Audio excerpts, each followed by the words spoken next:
Hi. I know you. You have always felt like you are meant for more, but you do not know where to start. I have been there. I am you. A few years back, I was really stuck in a life that did not feel in alignment with me at all, and I knew that I needed to make a change. But change is hard. Change is scary, right? So how do you do it? And how do you get from where you are to where you want to be? That's why we're here. In this video, I'm going to share some of the steps that I used to start getting my life together a couple of years ago when I realized that I had gotten way off track. So maybe you can do the same thing. I hope. That'd be cool, right? Well, so let's do it.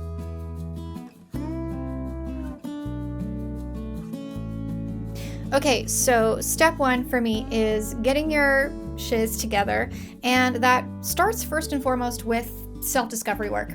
I talk about self-discovery so much on this channel. I have an entire playlist called the Self-Discovery series. So we obviously know that I am passionate about this. A lot of times when people are like, I gotta get my life together, they just sort of jump into productivity videos and they read books about habit stacking and all of this stuff. And they focus on just goal setting and like better systems to help get them on track. But all of that stuff is wonderful, but it isn't actually going to lead you to real change unless you change the way that you are operating underneath all of the things that you're doing. You really cannot build the life that you love if you don't know what you actually want. And so taking a very service level approach to it and saying like, this is what I've been trying to do for years and it hasn't been working out really well. So if I just maybe organize myself a little bit better and like make myself a plan, and then I'll finally be able to do that. But what if you're not really meant to do that? What if you don't actually want to do that? What if you're trying to do that for all the wrong reasons and you're not really committed to it and your heart's not in it, and that's why it's probably not working, right? Have you been there? Because I've been there. This is why we have to get a little bit deeper before we dive into the strategy part of figuring out how to get what you want to actually happen. So this is where we go into self-reflection practices. These are going to be a great start for getting you to just step back for a minute, and take a look at your everyday life and how you've been living. See where you are right now and really get like a wider perspective on what you're doing and how you've been living.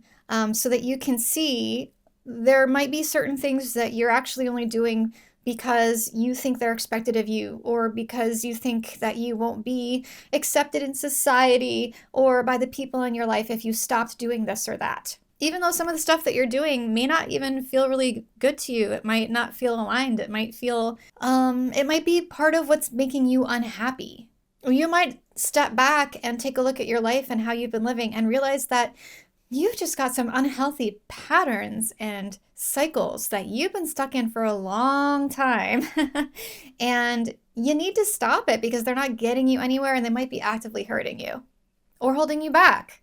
For me, I know that I went a long time in life when I was really just trying to keep up with the Joneses for a minute, even though that is just not who I am.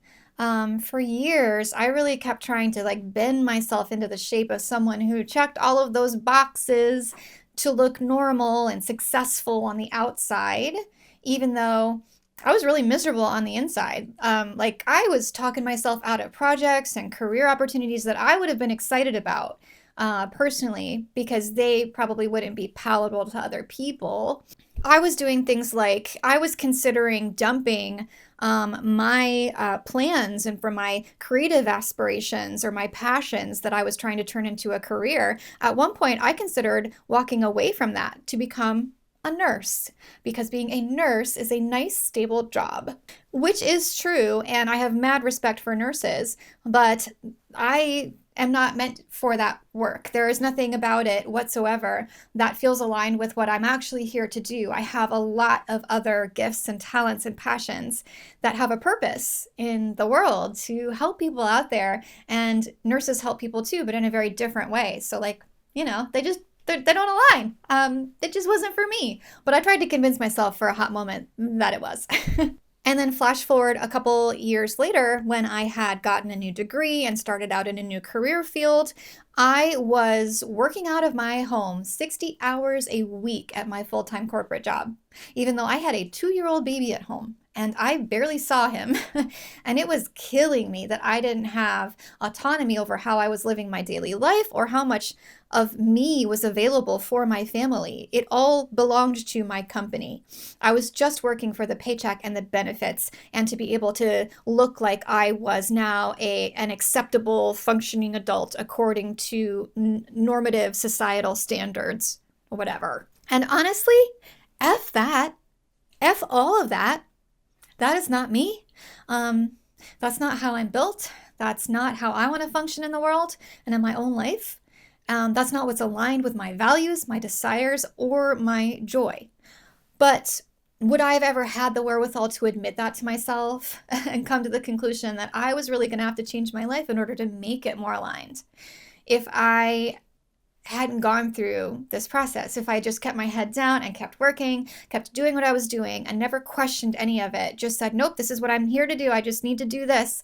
And I'm just going to keep on going and just do the things that I'm supposed to do. No, I would have never gotten to where I am now. And I would have continued on as an overworked, overwhelmed, miserable person. And I hate that life for me. So I said, no thanks.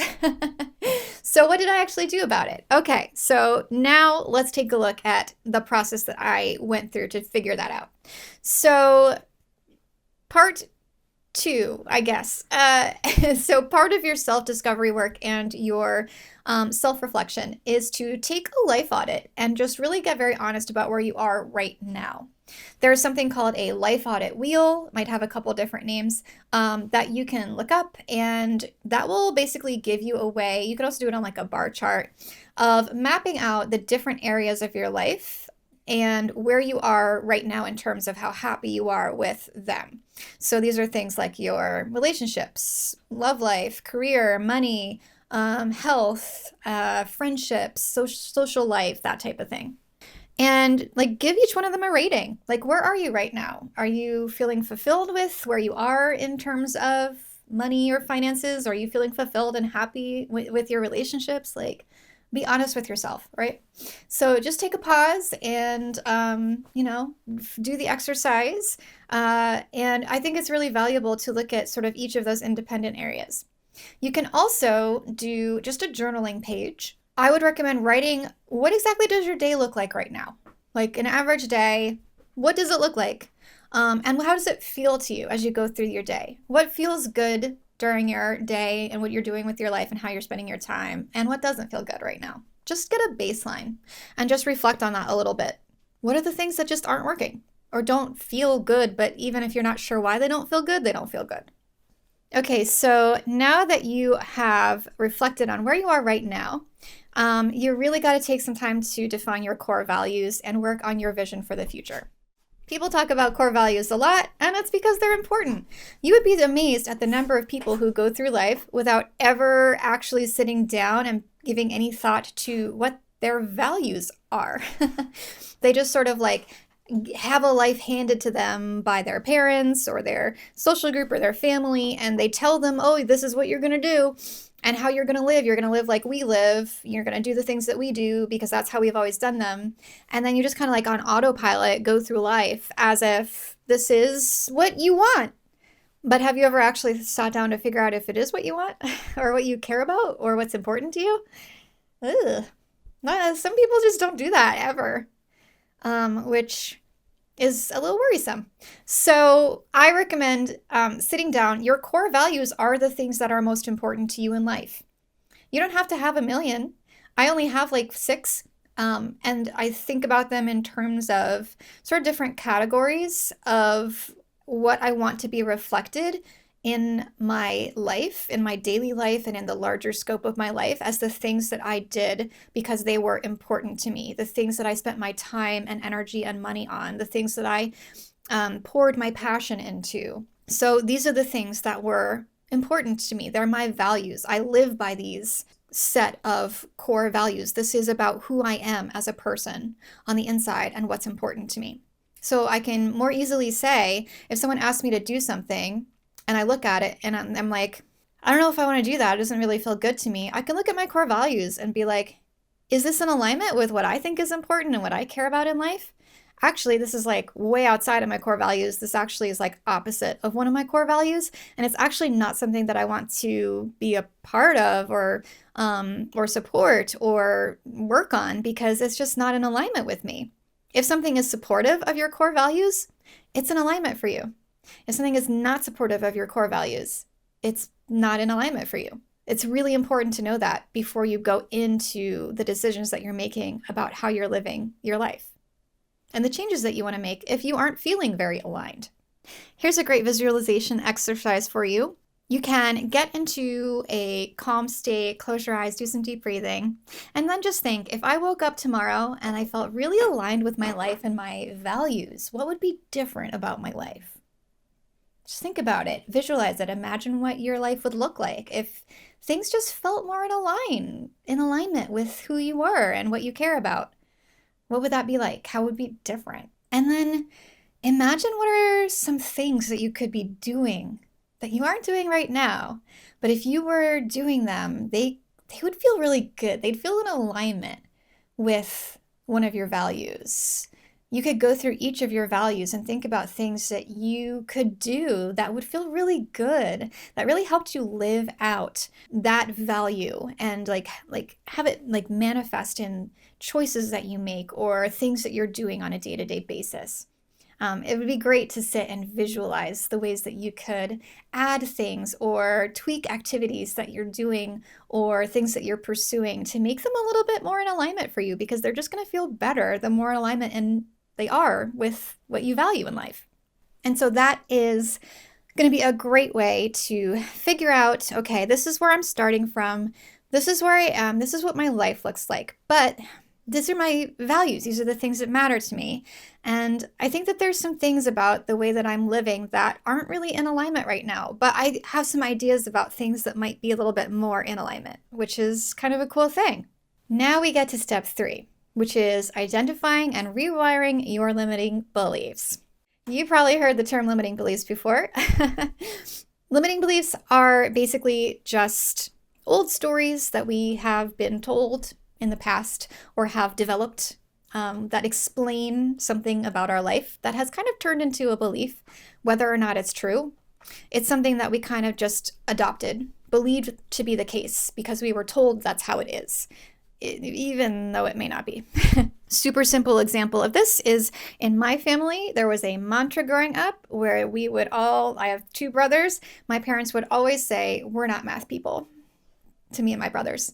And I get where it was coming from. It's because math is difficult, and when a child is struggling in school to do math, and you want to bolster their confidence and make them know that it's not like there's not a problem with you, like there's nothing wrong with you inherently because you're struggling with math right now.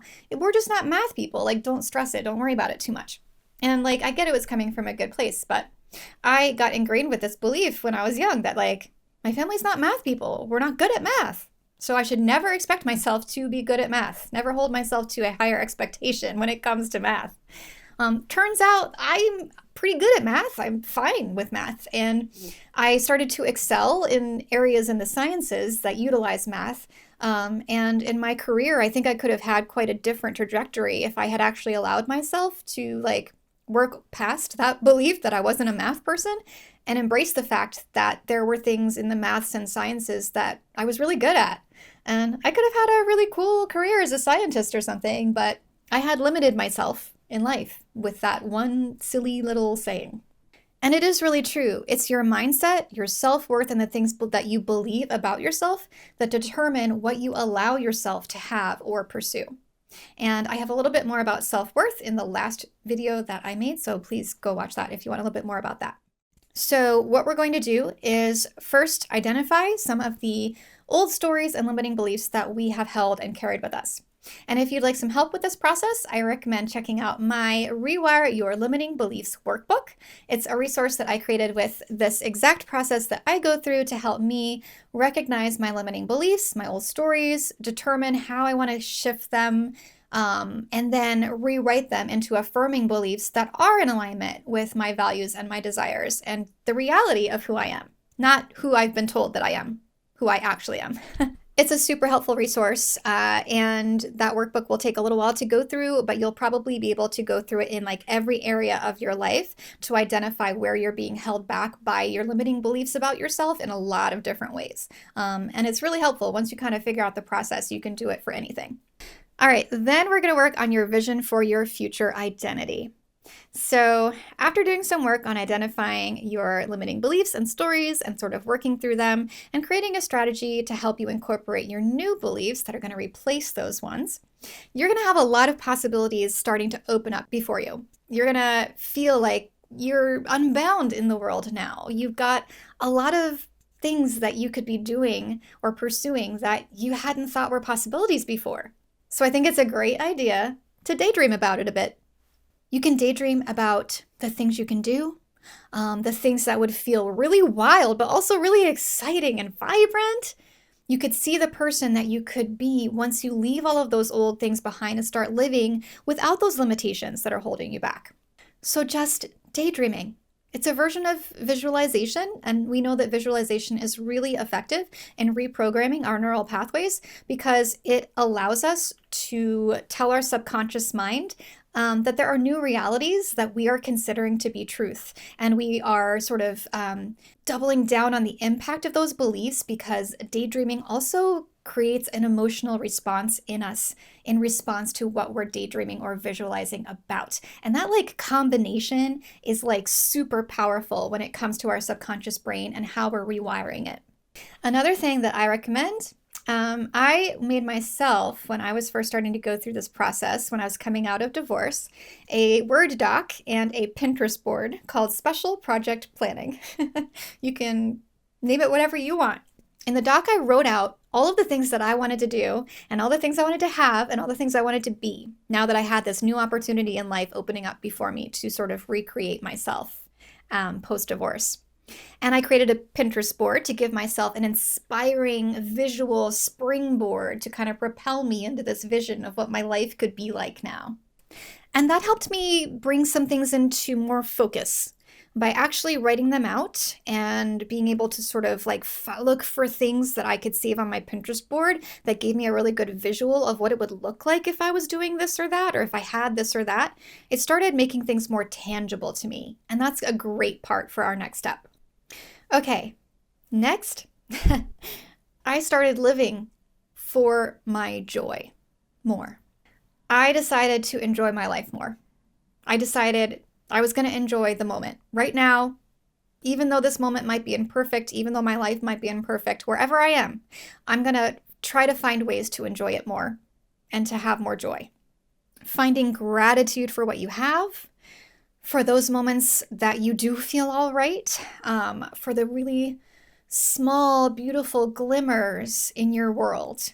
Even though I was going through a divorce, it was difficult, it was sad, I still every day was able to find glimmers in my life, things that I could be grateful for, things that I thought, wow, that's really neat, or that's really beautiful, or that's really special that happened.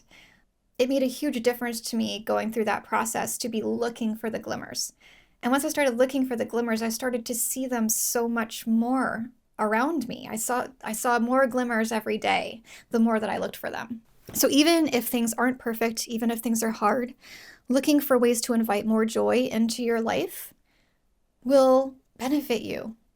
It just will.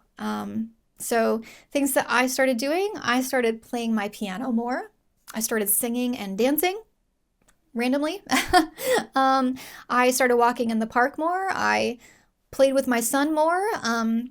All of those things I decided to do when I could have been sitting in my head, stressing about life, worrying about things, scrolling on my phone to dissociate, or just, distracting myself with stuff that doesn't matter. I could have been doing all of those things. And you can't escape that stuff 100% of the time, and we shouldn't be ignoring that struggles or difficulties are there. But if you take an audit of your day right now, I bet you would find out that you are probably spending a lot more time than you think doing things that don't really matter and don't actually help you feel more happiness or momentum in your life. Things that might be feeding your anxiety or worry or that feeling of being stuck or not knowing what to do, right? Just sort of ruminating on all of that stuff. You might be spending more time ruminating or distracting yourself from them than you think. Okay, so that shit can go. It can go to make room for more life-giving, joy-filled choices. Okay? What do you love to do? What do you love to do? Are you doing it every day? Things that you're passionate about, things that make you happy, things that make you feel nice? Are you giving yourself time every day to do something like that? No? Well, well. You could be, instead of dissociating and scrolling and worrying and ruminating. You could say, actually, I'm not going to do that. I'm going to take the next 5 minutes to stretch. I'm going to take the next 5 minutes to do some deep breathing. I'm going to take the next 5 minutes to sit down at my piano and play a song. I'm going to see if my son wants to play a game.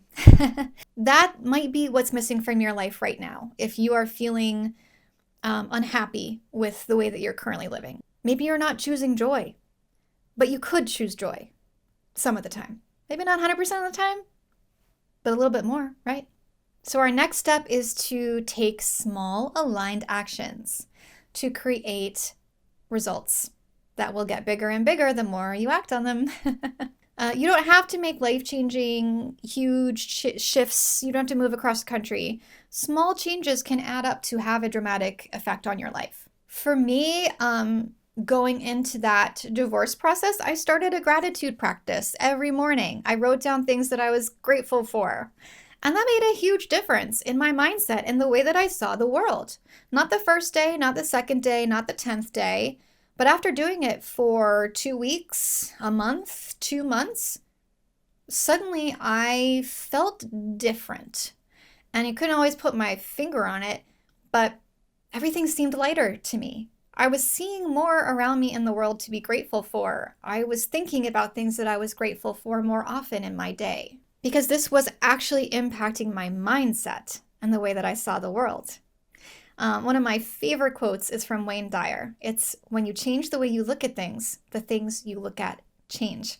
And that's what my gratitude practice did. Over time, my gratitude practice, which was just a daily little act that I did, turned into a gratitude mindset. And when you have a gratitude mindset, manifestation, making positive changes, opening yourself up to more opportunities in life becomes so much easier. Because instead of seeing all the roads that are closed in front of you, you're going to start seeing all the roads that are open in front of you. And you're going to start to believe that things are more possible because you are seeing more good things around you and in your life to celebrate and to be excited about. And that just makes the future seem so much more available to you. All of the good things in the future. You're not focused on the bad anymore. It's not that it doesn't exist. You can still acknowledge that it exists, but you can choose where your point of focus is. And if your point of focus is in the things that are making you happy and bringing you peace and calm, making you feel grateful and excited about, then that's where your focus is going to be for the future. It is not going to be on all the things you don't want. It's going to be on all the things you do want. And lastly, I know I've been harping a little bit on self-love and self-worth, but it really is incredibly important in order to be able to make the changes that you're trying to achieve stick. Because you really do have to believe that you're worthy of the life that you want before you can receive that life, the things that you're trying to do and like step into it. Without having a core belief that you're worthy of those changes, it's possible that it's not going to work out for you, and I don't want that to happen. If you believe in manifestation and you are trying to manifest something, you know that you can't just say you want it. You have to actually match that vibration with your energy in order for it to reflect that back to you in your life. And if you don't actually believe that you deserve to have something, that is what's going to be read vibrationally by the universe. So, sorry, but it's probably not going to deliver you your dream career or the love of your life if you're actually rejecting it or repelling it energetically. So I recommend that you go down below and grab my free self-love rituals challenge. It is a PDF with a daily morning and evening self-love ritual, journaling pages, a 7-day self-love challenge, and a MP3 of a self-love guided meditation that I recorded for you myself because I love a meditation. I love it for me. I love it for you. And I love recording it. So it all worked out really well. So get on that down below. Just sort of try it out for a little bit while you are in this process to really help build up your self-confidence, your self-esteem, your self-worth, and get to the place where you feel like not only can you achieve everything that you want and the changes that you're realizing the more and more you work at it that you want to make, you know inside that you are worthy of them and all of the good things that will come of them, right? Fixing your self-worth will change what you accept from other people, how you show up for yourself, and what you allow yourself to have, and how far you can go in life. So, start at the beginning. Don't rush yourself. Don't put a bunch of pressure on yourself. Take a couple of weeks for each part. Part 1, give yourself a little while, give yourself a couple of weeks here and there when you can sit down to do some reflection on where you are right now, fill in your wheel, like get through the little by little and then sort of like take a moment with it, reflect. Okay, now head into step 2 and take a couple of weeks to do a little bit of that work. And just go down the line and go through the process. And before you know it, you're going to have a much better understanding of where you are, who you are, what you value, what a more aligned life would look like so that you can actually live your daily life doing the things that make you feel like you're doing things that matter and that are in alignment with what's important to you. And then making like little, mini changes day by day to help sort of shift your life and transition into the version of you that is living in alignment so that you can find more joy and happiness and look around you and see a world that you are really, really grateful that you have taken the care and the time to create for yourself because you deserve that. All right, your transformation starts now. And to help you with that, I have some resources. As I've mentioned before, I have the Rewire Your Limiting Beliefs Workbook. I have the free Self-Love Rituals PDF and guided meditation.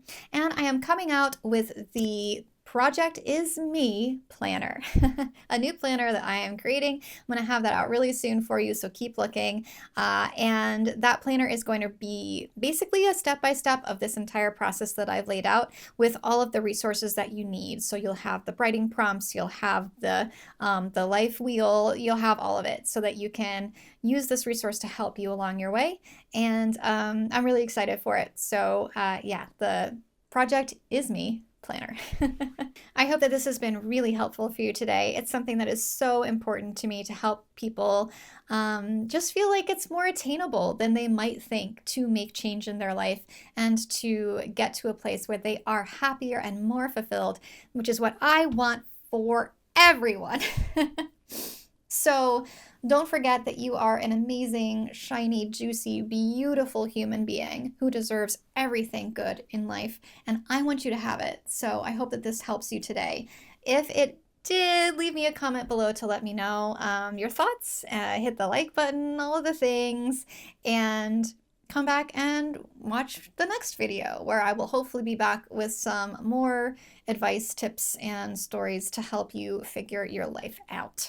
It's also coming on spring, and I'm very excited to get into my garden and do some work. So I might bring you along for some vlogs as I get started with that process for those of you who do enjoy the slow living content as well. All right, well, I'm Jenny. I'm gonna go and do some things that I love as a part of my evening, and I will see you in the next video. Bye!